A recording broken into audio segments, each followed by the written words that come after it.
கர்த்தர் இயேசு கிறிஸ்துவின் சிலுவை பாடுகளை தியானிக்கிற இந்த வேளை பரிசுத்த வேதாகமத்திலிருந்தும் ஒரு வேத பகுதி வாசித்து நாம் அதை ஆரம்பிப்போம். 2 சாமுவேலின் புஸ்தகம் 7ஆம் அதிகாரம் அதனுடைய 18வது வசனம் நான் வாசிக்கிறேன். அப்பொழுது தாவீது ராஜா உட்பிரவேசித்து கர்த்தருடைய சமூகத்தில் இருந்து, கர்த்தராகிய ஆண்டவரே தேவரீர் என்னை இதுவரைக்கும் கொண்டு வந்ததற்கு நான் எம்மாத்திரம், என் வீடும் எம்மாத்திரம். தாவீது ராஜா தேவ சமூகத்தில் ஏறெடுத்ததான ஒரு ஜபந்தான. நாமும் ஆண்டவர் இயேசு கிறிஸ்துவை நினைவு கூறி ஆராதிக்கின்ற வேளை இந்த வேத வசனம் அவரை நினைவு கூறுவதற்கு, அவரை ஆராதிப்பதற்கு நம்மை ஊக்குவிக்கிற, உற்சாகப்படுத்துகிற ஒரு வசனமாக இது காணப்படுகிறது. இந்த வேத வசனத்தினுடைய ஒரு பேக்ரவுண்ட் இருக்குது. அது கொஞ்சம் பார்த்ததுக்கு அப்புறம் நான் ஆண்டவராக இயேசு கிறிஸ்து நமக்கு செய்த காரியத்தை நாம் பார்ப்போம். 2 சாமுவேலின் புஸ்தகம் 7ஆம் அதிகாரத்தில் தாவீது ராஜா ஒரு நாள் தீர்க்கதரிசியான நாதானை நோக்கி இப்படி ஒரு காரியத்தை சொன்னார். நான் கேதுரு மரங்களால் செய்யப்பட்ட வீட்டில் வாசம் பண்ணுகிறேன், ஆனால் தேவனுடைய பெட்டி திரைகளின் நடுவே வாசமாயிருக்கிறது. நான் ஆண்டவருக்காக ஒரு ஆலயத்தை கட்ட போறேன். அந்த காரியத்தை நாதானுக்கு தெரியப்படுத்தினார். அப்போது நாதான் தீர்க்கதரிசி சொன்னது, நீ போய் உம்முடைய இருதயத்தில் உள்ளபடியெல்லாம் செய்யும், கர்த்தர் உம்மோடு இருக்கிறார் என்று சொல்லி ஆசீர்வதித்து அவரை அனுப்பினார். ஆனால் அந்த ராத்திரியில் கர்த்தரோட வார்த்தை நாதானுக்கு உண்டானது, நீ போய் தாவீதுகிட்ட சொல்ல வேண்டும், அந்த ஆலயம் நீ கட்ட வேண்டாம், அந்த ஆலயம் உனக்கு பதிலாக உன்னுடைய மகன் தான் கட்ட வேண்டும், நீ அது கட்ட வேண்டாம் சொல்லி அந்த காரியத்தை தாவீதை ஞாபகப்படுத்த சொன்னார். அந்த கருத்து தான் வாசிக்கிறோம். 7ஆம் அதிகாரம் 12ஆம் வசனம். ஆண்டவர் சொன்ன வார்த்தை தானு, உன் நாட்களில் உன் பிதாக்களோடு கூட நித்திர பண்ணும் போது நான் உனக்கு பின்பு உன் கர்ப்ப பிறப்பாகிய உன் சந்ததியை எழுப்ப பண்ணி அவன் ராஜ்யத்தை நிலப்படுத்துவான், அவன் என் நாமத்திற்கென்று ஒரு ஆலயத்தை கட்டுவான், அவன் ராஜ்யபாரத்தில் சிம்ஹாசனத்தை என்றென்றேக்கு நிலைக்க பண்ணுவேன். அந்த 16ஆம் வசனம், உன் வீடும் உன் ராஜ்யமும் என்றென்றேக்கு எனக்கும் ஸ்திரப்பட்டிருக்கும், உன் ராஜாசனம் என்றென்றேக்கு நிலப்பற்றிருக்கும் என்கிறீர் என்று சொன்னார்.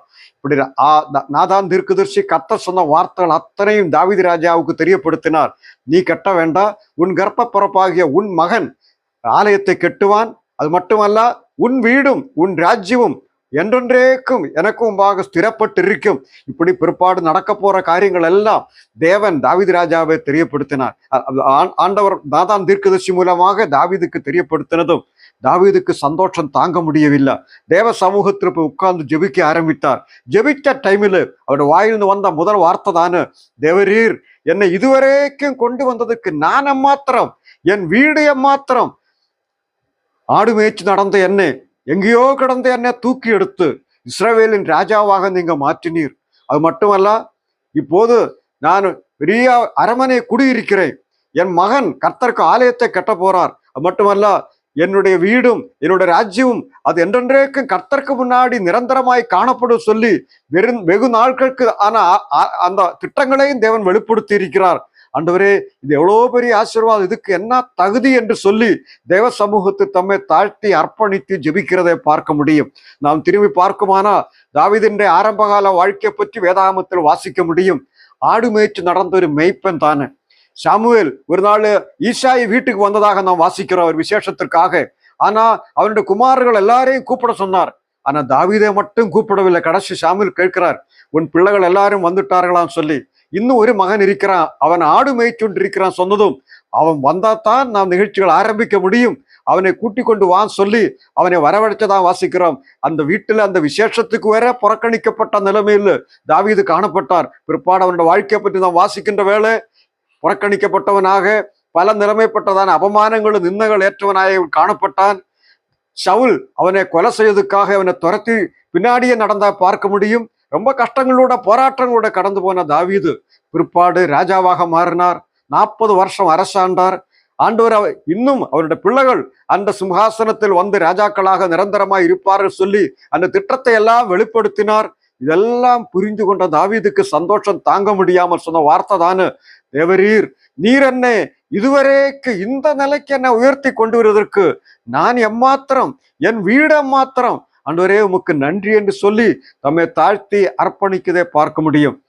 இன்று காலை வேளை ஆண்டவரை ஆராதிப்பதற்காக வந்திருக்கிற நாமும் தேவ சமூகத்தில் அமர்ந்திருக்கிற வேளை தாவீது திரும்பி பார்த்து நன்றி செலுத்தினது போல நம்ம வாழ்க்கையை ஒன்று திரும்பி பார்த்து கடவுளுக்கு நன்றி செலுத்த நான் கடமைப்பட்டிருக்கிறோம். அக்கிரமங்களிலும் பாவங்களிலும் மரித்தவர்களாக பாவத்தின் உளையான சேற்றில் ஆழமான குழியில் விழுந்தவர்களாக நிம்மதியற்ற நிலைமையில கோபாக்னியின் பிள்ளைகளாக நாம் காணப்பட்டோம். வேதாகமம் வாசித்து பார்க்கிற வேலை தெரியும் நம்முடைய நிலைமை எப்படிப்பட்டோன்னு. தேவ சமூகத்தில் வருவதற்கோ கடவுளுடைய நாமம் நம்ம நாவில் எடுக்கிறதற்கோ தகுதி இல்லாத நிலைமையில் நாம் காணப்பட்டோம்.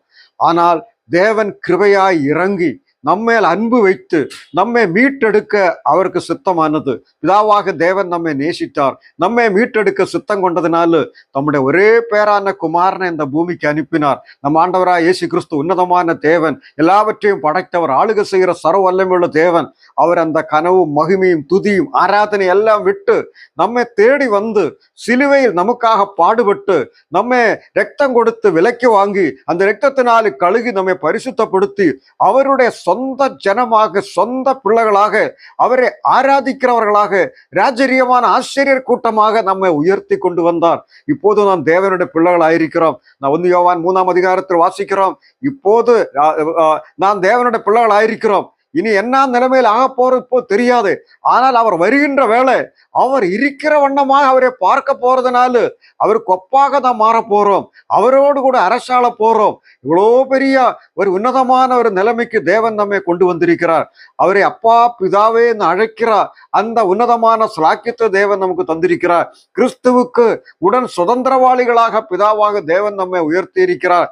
ஆம் பிரியமானவர்கள், நமக்கு கிடைச்சிருக்கிற ஆசீர்வாதங்கள் நன்மைகள் எல்லாம் நான் நினைச்சு பார்க்குமானா எவ்வளோ பெரிய ஆசீர்வாதம், எவ்வளோ பெரிய நன்மை தேவன் நமக்கு தந்தார். பாவத்தை மன்னித்தார், சாபத்தை மாற்றிவிட்டார். தேவனை அப்பா பிதாவை அழைப்பதற்கான புத்திரசிகாரத்தின் ஆவியை தந்தார். அவர் நம்மை உயர்த்தி ராஜாக்களாக ஆசிரியர்களாக ராஜரீகமான ஆசிரியர் கூட்ட சொந்த ஜனமாக நம்மை மாற்றி இருக்கிறார். இதெல்லாம் நான் நினைக்கின்ற வேளை தாவீது ராஜா சொன்னதிலும் அதிகமாக, ஆண்டவரே நீர் என்னை இதுவரைக்கும் கொண்டு வந்ததற்கு நான் எம்மாத்திரம், எனக்கு என்ன தகுதி, நான் எங்கேயோ கிடந்தவன், எப்படியோ வாழ்ந்தவன். ஆனால் இன்றைக்கு ராஜாதி ராஜாவாயிருக்கிறா ஆண்டவரை ஆராதிக்கிறார். ஒரு ராஜரீகமான ஆசிரியர் கூட்டத்தில் ஒரு நபராக நீர் என்னை உயர்த்தி கொண்டு வந்ததுக்காக உமக்கு நன்றி என்று சொல்லி அவரை ஆராதிக்க, அவருடைய பாதத்தில் விழுந்து கும்பிட்டு அவரை ஆராதிக்க நான் கடமைப்பட்டிருக்கிறோம். பழைய சுவிசேஷங்கள் எல்லாம் தான் வாசிக்கிறோம். தகுதி இல்லாத ஒரு சில நபர்களுக்கு கர்த்தர் விடுதலை ஆசீர்வாதத்தையும் சரீரப்பிரகாரமான விடுதலை கொடுக்கின்ற டைமில் முகங்குப்புற விழுந்து கும்பிட்டு ஆராதிக்கதை பார்க்க முடியும். அப்படியானா நாம் அதிலும் அதிகமாக, எவ்வளவு அதிகமாக கும்பிட்டு ஆராதிக்க நான் கடமைப்பட்டிருக்கிறோம். பிதாவே நீர் என்னை நேசித்தீர், ஆண்டவரே நீர் என் மேல் அன்பு வைத்தீர், எமக்கு நன்றி என்று சொல்லி அவருடைய பாதம் பணிந்து அவரை கும்பிட்டு ஆராதிக்க நான் கடமைப்பட்டவர்களாயிருக்கிறோம். அந்த கல்வாரி அன்பை நினைக்கின்ற வேளை கண்கள் நினைய வேண்டும், கண்களோட கண்ணீர் வடிய வேண்டும். அந்த அன்பை நினைத்து அவரை துதிக்க வேண்டும். அதுல தாவீது ராஜா சொன்ன அந்த வார்த்தை நம்முடைய வார்த்தையாக நாம் ஏற்றுக்கொண்டு, ஆண்டவரே நீர் என்னை இதுவரைக்கும் கொண்டு வந்ததற்கு நான் எம்மாத்திரம், என் வீடு எம்மாத்திரம் சொல்லி அவருடைய பாதத்தை நம்மை முழுமையாக அர்ப்பணித்து நன்றி செலுத்தி அவரை நாம் ஆராதிப்போம், துதிப்போம், நம்மை ஒப்பு கொடுப்போம். ஒரு காலம் இந்த நன்றியை மறந்து விட்டு நாம் செயல்படக்கூடாது. ஏன்னா அவ்வளோ பெரிய உபகாரம் தேவன் நமக்கு செய்திருக்கிறார். அதுல நம்மை முழுமையாக அர்ப்பணித்து தாவீது ராஜா தன்னை அர்ப்பணித்து வேண்டல் செய்த வண்ணமாக நம்மை ஒப்பு கொடுத்து நாம் தேவனை ஆராதிப்போம், அவரை நோக்கி பார்ப்போம். நல்ல ஆண்டவரே, பரலோக பிதாவே, எங்களுக்கு கொடுத்த இந்த சிந்தனைக்காக நமக்கு நன்றி செலுத்துகிறோம். தாவீது ராஜா தன்னுடைய எதிர்காலத்தை பற்றி கேள்விப்பட்ட வேளைவர் சொன்னார், தேவரீர் என்ன இதுவரைக்கும் கொண்டு வருவதற்கான எம்மாத்திரம் என்று. ஆண்டவரே, நாங்கள் திரும்பி பார்க்கின்ற வேலை அதிலும் அதிகமாக சொல்ல நாங்கள் கடமைப்பட்டிருக்கிறோம். பாவத்தின் படுகொழி கடந்த எங்களை தூக்கி எடுத்து ராஜாக்களாக ஆசிரியர்களாக மாற்றி உங்க பிள்ளைகளாக மாற்றி எங்களை உயர்த்தின அந்த அன்பை, அந்த பெரிய உதவியை நினைக்கின்ற வேலை ஆண்டவரே நீர் எங்களை இதுவரைக்கும் கொண்டிருக்கிற எம்மாத்திரம் சொல்லி உண்மை ஆராதிக்க, கும்பிட்டு ஆராதிக்க, நன்றி செலுத்தி உங்களோட பாதம் பணிந்து ஆராதிக்க நாங்கள் கடமைப்பட்டிருக்கிறோம். நாங்கள் ஆராதிக்கிறோம், நன்றி செலுத்துகிறோம், துதிக்கிறோம். ஸ்தோத்திர ஸ்துதிகள் இயேசு கிறிஸ்துவின் நாமத்தை நாங்கள் ஏறெடுக்கிறோம் நல்ல பிதாவே, ஆமீன்.